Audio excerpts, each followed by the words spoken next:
Saudações alvinegras, meu nome é Celcinho, esse aqui é o nosso canal Botafogo Sem Mimimi. Eu já te peço, se inscreve no nosso canal, ativa o sininho da notificação, compartilhe nossos vídeos e dá like, muito like. Like é a linguagem do YouTube. É assim que o nosso canal vai ter aquele crescimento, graças à sua participação, graças à sua interatividade, graças a seu like. Lembrando que aqui nós só fazemos um conteúdo por dia e aqui nós só falamos do Botafogo. Hoje é quinta-feira, dia 17 de julho, e nós estamos aqui para dar continuidade aos nossos vídeos. E hoje é o nosso vídeo pós-jogo. Isso mesmo, nosso vídeo pós-jogo, porque ontem o Botafogo empatou de 0-0 com Vitória no estádio Newton Santos. E esse resultado aí, né, foi muito assim, vamos dizer que foi injusto, porque o Botafogo teve ali superioridade, muita superioridade, mas não conseguiu abrir o marcador e assim conquistar a sua vitória. Dentro do aspecto geral, o Botafogo se manteve na mesma distância do Palmeiras, na mesma distância do Bragantino. Subimos um ponto, né, para cima, chegando próximo do Flamengo, mas ainda dependemos aí de resultados, né, para saber a quantos pontos nós vamos ficar da liderança. Bom, mas vamos aí. A primeira notícia, antes de entrar no vídeo pós-jogo, é sobre a possibilidade, né, o interesse do Botafogo no Gonçalo Borges, se não me engano o nome dele. É Gonçalo alguma coisa lá de Portugal, do Esporte Clube do Porto. Ele é um ponta-direita e o Botafogo tem interesse. Já fez proposta e agora está aguardando aí a solução aí, né, a resposta, para saber se ele aceita ou não vir jogar no Botafogo. Bom, não vou analisar o jogador porque não conheço, mas segundo aí as informações, não seria aquele jogador espetacular para estar vestindo a camisa do Botafogo. Mas o Botafogo precisa de jogadores para aquela posição. Ontem, inclusive, ao substituir o Arthur, o treinador optou por colocar ali naquela faixa de campo o Nathan Fernandes. E nós vamos conversar sobre tudo isso.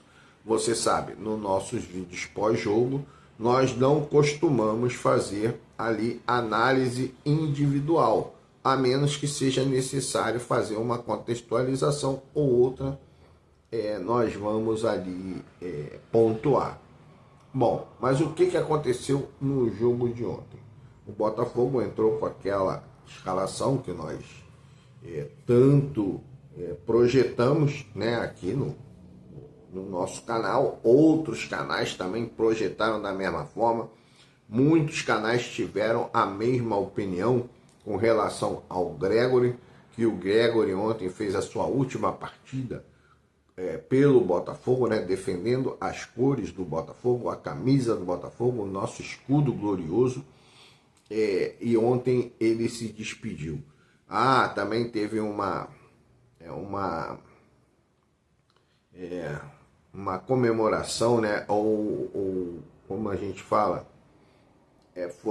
o Botafogo fez uma comemoração, vamos colocar assim, fez uma homenagem, essa é a palavra, fez uma homenagem para a despedida aí, então, do Igor Jesus, né? Recebeu lá aqueles presentes, uma placa, etc, etc.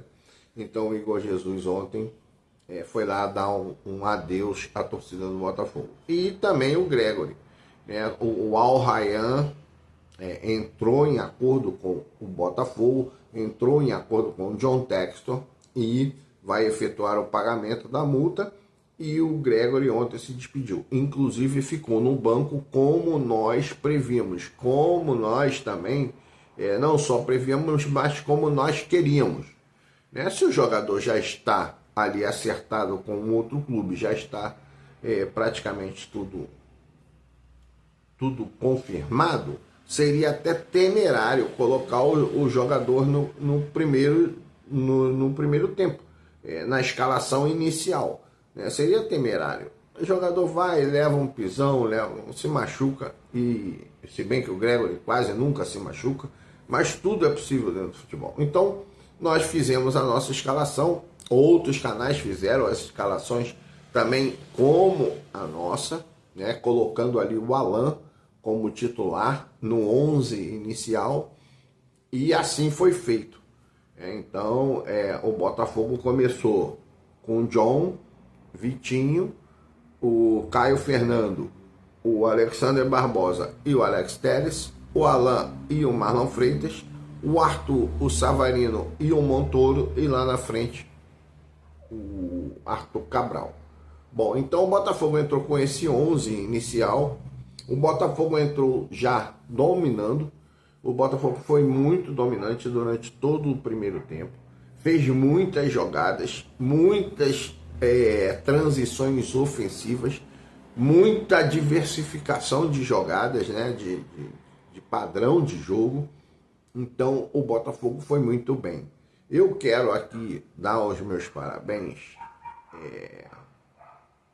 mas esses parabéns ele é assim, comedido, tá? A equipe do Vitória entrou, como eu falei, aquela retranca, inclusive o goleiro, o Lucas Arcanjo, foi o seu melhor jogador em campo, o Lucas Arcanjo, até naquela escolha do melhor em campo do time do Vitória tinha dois jogadores ali, o Riley, né, que era o volante, e o Lucas Arcanjo, e do Botafogo só tinha um, que era o Arthur Cabral, se não me engano, que estava ali na lista dos melhores em campo. Mas, na minha opinião, o melhor em campo do Botafogo foi o Caio Fernando. Esse, para mim, foi o melhor em campo. Então, tinha ali essa situação. Então, o Vitória não fez aquilo. Se lembra que eu, no vídeo de ontem, no pré-jogo, eu falava, é covardia ou é retranca? O Vitória veio, jogou, deixou o Botafogo jogar, não fez falta violenta, não criou problema, a não ser no segundo tempo.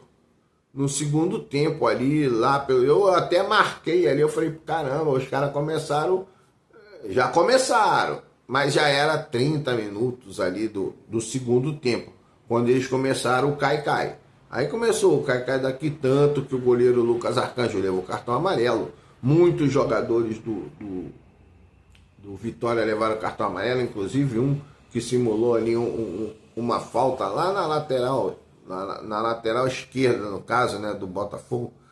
E simulou uma falta, foi lá, recebeu o cartão amarelo também. Então só a partir desse momento, que foi os 30, 32 minutos do segundo tempo, que começou o cai-cai do time do Vitória. No restante o Vitória jogou.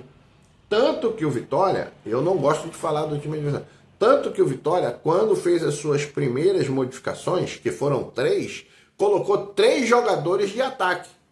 O Vitória, o Fábio Carille, colocou 3 jogadores de ataque, que foi o Oswaldo, um grandão lá, o Renzo, parece que é Renzo o nome dele, e o outro jogador, o ponteiro, que lá nesse lance foi que levou o cartão amarelo.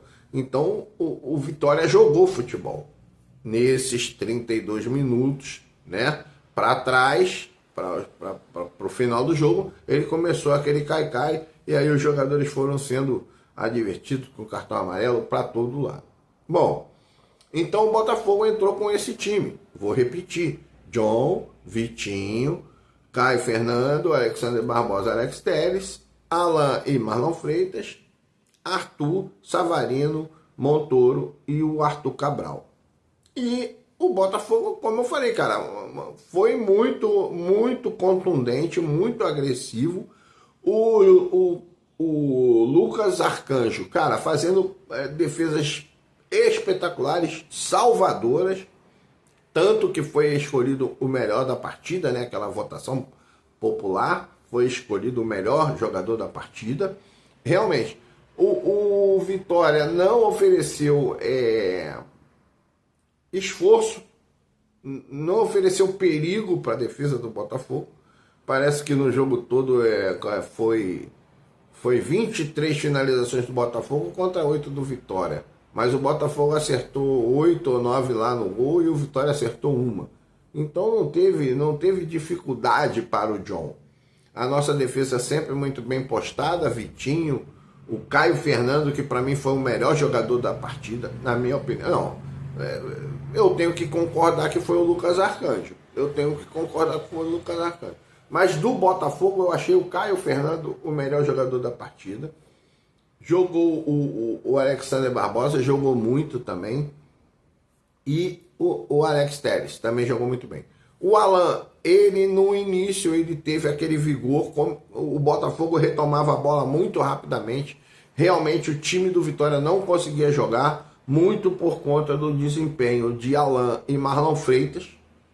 E até eu estava vendo um dos vídeos que eu já vi hoje, que eu vi o Iverson Santos, Fogão no Meu Coração, o Fabiano Bandeira, o TF, agora estava vendo o Guilherme, mas o Guilherme estava falando sobre outro assunto. Então, o que estava se falando, o seguinte, o Botafogo tem 2 laterais que são muito bons no sistema defensivo. Então facilita para o primeiro volante. Por quê? Porque ele não tem que fazer muitas coberturas na lateral, ele não tem que se alongar muito. Ele fica resguardando mais ali a proteção da entrada da área. E o Alan estava fazendo muito bem esse papel. Fez um papel muito bem. O Marlon Freitas também, para mim, na minha opinião, faltou um pouco mais de chegada perto da área para arrematar de fora da área. Você se lembra que eu falei sobre, inclusive, a estratégia do PC Guzmão, né? Paulo César Guzmão, naquela época passada do Botafogo, que o Botafogo chutava muito de fora da área, o que trazia o adversário um pouco mais para frente para evitar esse chute e abrir espaço atrás da defesa. Mas o Vitória se postou bem ali. O Botafogo chegou muito forte pelo lado direito com o Arthur, pelo lado esquerdo com o Montoro. Senti um pouco sobrecarregado o lado do Arthur. Poderia ter sido mais utilizado o lado do Montoro. O Savarino estava articulando bem, mas não estava nos seus dias. O Savarino não tem jogado tão bem assim. Então, esse setor de meio campo mais à frente, 4-2-3-1, esses 3 que fariam ali o suporte para o Arthur Cabral,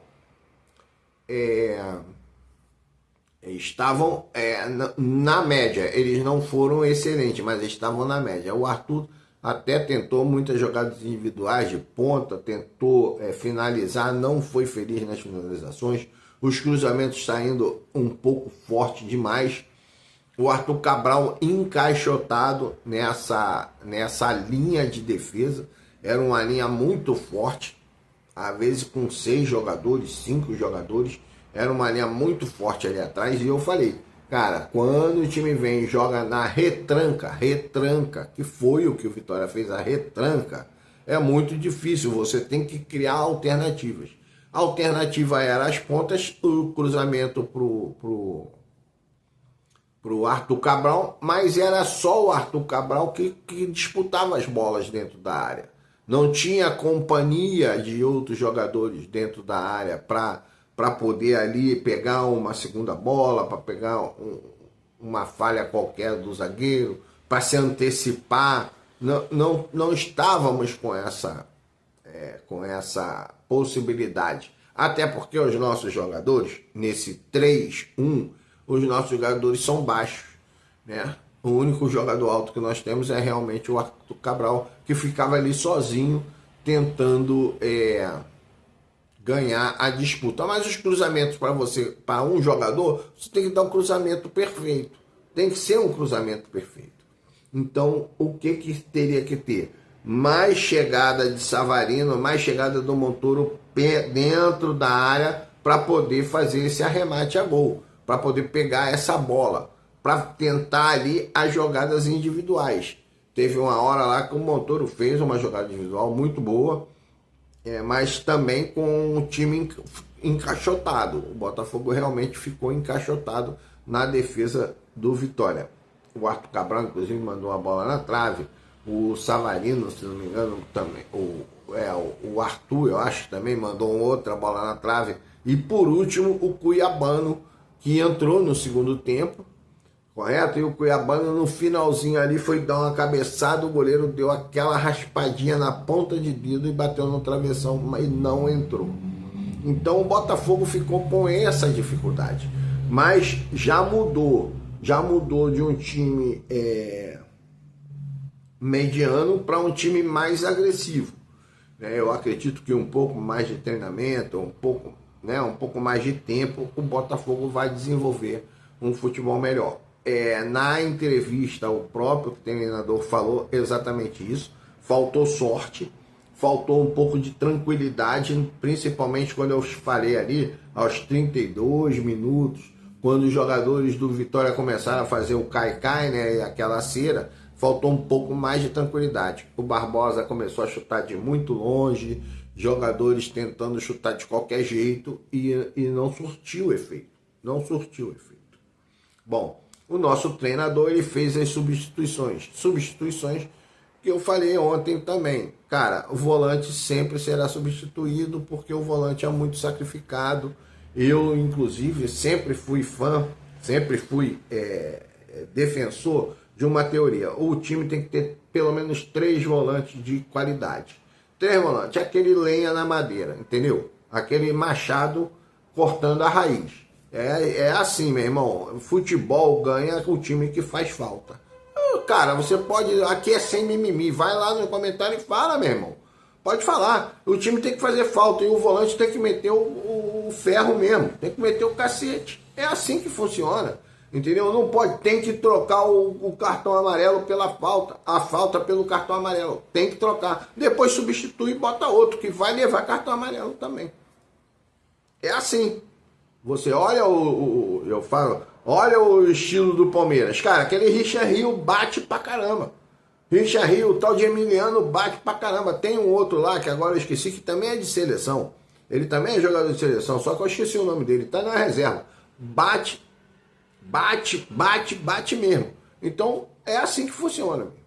Então, o Alan saiu, entrou o Gregory para fazer a sobredespedida, jogou lá os seus 20, 30 minutos, eu acho. Tirou o Savarino e o Montoro e colocou o Santiago Rodrigues e o Correia. O Santiago Rodrigues, na minha opinião, não entrou bem, não surtiu efeito a entrada do Santiago Rodrigues. Eu manteria o Montoro. Talvez eu colocasse, inclusive, o Santiago Rodrigues na ponta direita na hora que ele tirou o Arthur, que foi a outra substituição que ele fez. Tirou o Arthur, mas aí já mais para frente, e botou o Nathan Fernandes. E aí vem o detalhe. Cara, existe um momento que tem que se conversar com o treinador. Né? Porque você vê, as mesmas substituições que ele fez hoje, ele fez contra o Vasco. Só que contra o Vasco, você tinha um campo aberto e uma possibilidade de contra-ataque. Contra o Vitória, não. Então, o Nathan Fernandes, ele não serve para um jogo fechado. Ele não tem domínio de bola, ele não tem noção de espaço para poder fazer a circulação da bola adequadamente. Você está entendendo? É um jogador exclusivamente de velocidade. E naquele jogo você não tinha velocidade. Porque os caras estavam com a linha lá atrás, montada lá o ônibus. Dentro da regra. Dentro do jogo, dentro das estratégias. Então, colocar o Nathan Fernandes ali, eu acredito que tenha sido a única falha. Nathan Fernandes e o Santi Rodrigues. O Santi Rodrigues mais pelo posicionamento. Correto? E o Nathan Fernandes porque não era um jogo para um jogador de velocidade. Ele teria que tentar outro jogador. Na minha opinião, eu manteria o Montoro, que não estava mal. Colocaria o Santiago Rodrigues no lugar do Arthur, se fosse o caso, no lugar do Arthur, se fosse o caso, ou até colocaria o Mastriani para jogar com 2 atacantes de área, mas não colocaria o Nathan Fernandes. Deixaria aquela ala ali, começou a bloquear a subida do Vitinho, que a partir dali não conseguiu mais fazer cruzamentos na área, porque o Vitinho trabalha com a entrada do Arthur para o centro do campo, para o corredor central, e deixar o corredor para o Vitinho. E aí matou o Vitinho a entrada do Nathan Fernandes. Então, tem que chegar para ele e falar, cara, o jogo não está aberto, não adianta colocar esse jogador. O Nathan Fernandes é igual o Elkson, corre e chuta, corre e chuta. Elkson não, o Erisson é o Touro, corre e chuta. É igual o jogador que o Botafogo tinha no passado, Mirandinha, corre e chuta, corre e chuta. Não adianta pedir mais do que o que ele sabe fazer. Então vai complicar. Mas é isso aí. Celcinho, meu nome. Canal Botafogo Sem Mimimi, se inscreve, ativa o sininho, compartilha, dá like, e assim foi o nosso vídeo pós-jogo. Um grande abraço, saudações alvinegras.